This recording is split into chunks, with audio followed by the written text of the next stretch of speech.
La première édition de l'Art en ce jardin s'est déroulée les 9 et 10 mai au Bois-Plage-en-Ré, à l'initiative du Foyer des Jeunes, toujours emmené par la géniale Annick Delalot, qui aura permis d'inviter des artisans, artistes peintres et écrivains dans les jardins de particuliers.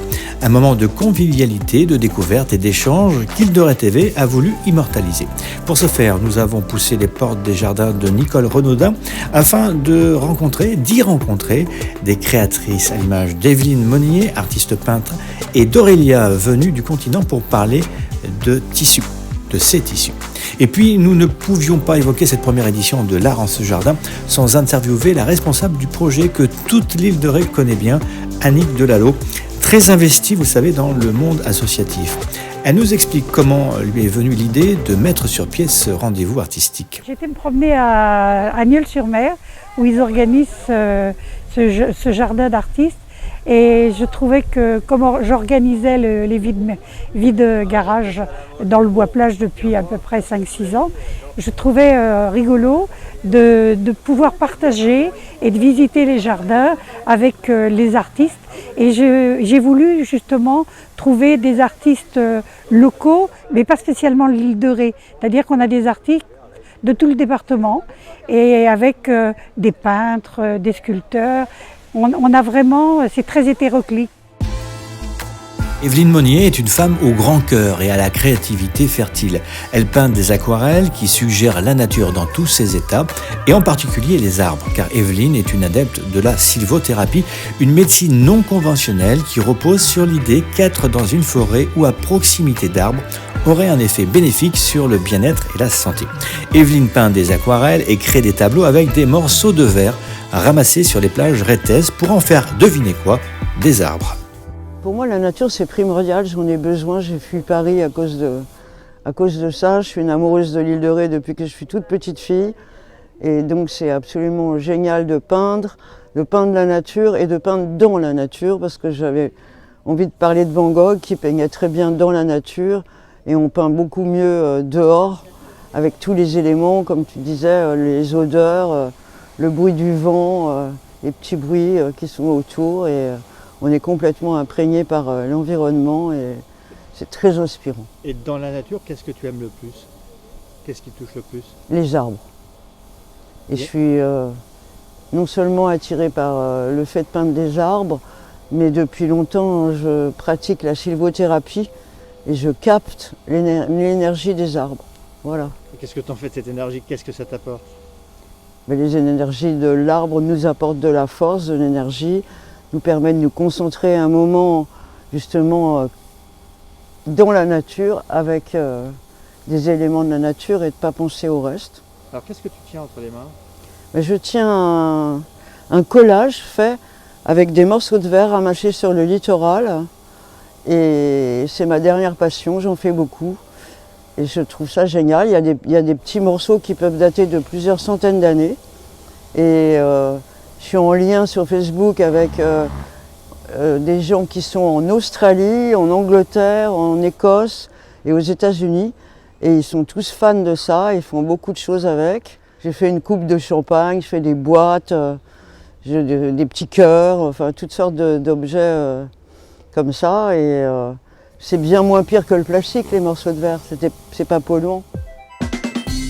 Lors de cette balade dans les jardins de Nicole Renaudin, nous avons eu la joie de découvrir Aurélia, une jeune artisane spécialisée dans la création tissus tels que les sarouels, gilets de bébé réversibles, des animaux en feutrine, des bobs réversibles et personnalisables, ainsi que des lacets en toile. Des créations grand public qui ont attiré notre regard. Je fabrique essentiellement des petites lingettes zéro déchet, des petites pochettes à savon, des bobs réversibles pour enfants. Et puis ensuite, je customise des chapeaux en les habillant avec des petites fleurs en tissu.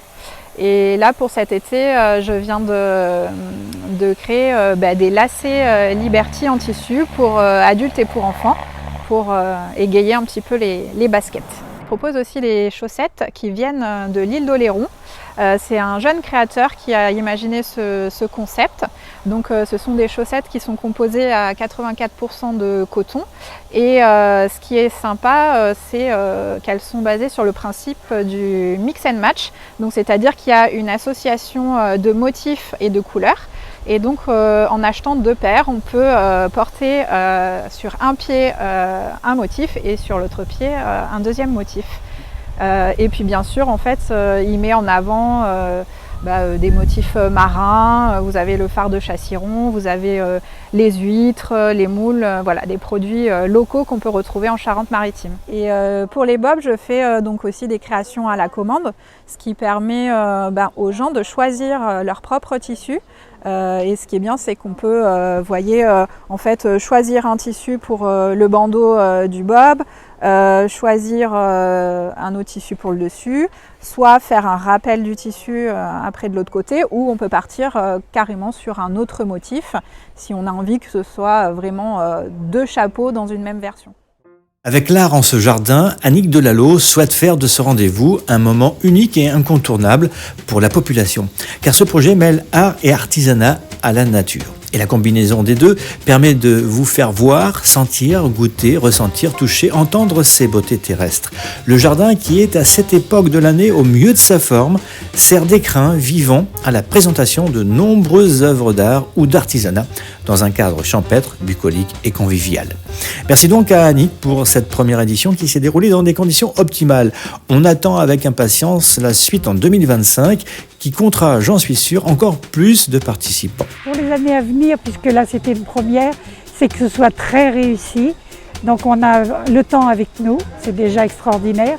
Et puis que tout le monde prête leur jardin, parce que vraiment le côté très très extraordinaire, c'est de voir tous ces artistes avec des horizons différents. Parce que là on a quand même des artistes peintres, des sculpteurs, des écrivains. Voilà, le monde artistique est tellement grand et vaste. Et on a encore beaucoup de gens sur le bois-plage d'ailleurs, des artistes qui n'ont malheureusement pas pu participer cette fois-là, mais qui, j'espère, l'année prochaine seront avec nous. Ce reportage a été réalisé par Stéphane Nadous pour Île de Ré TV.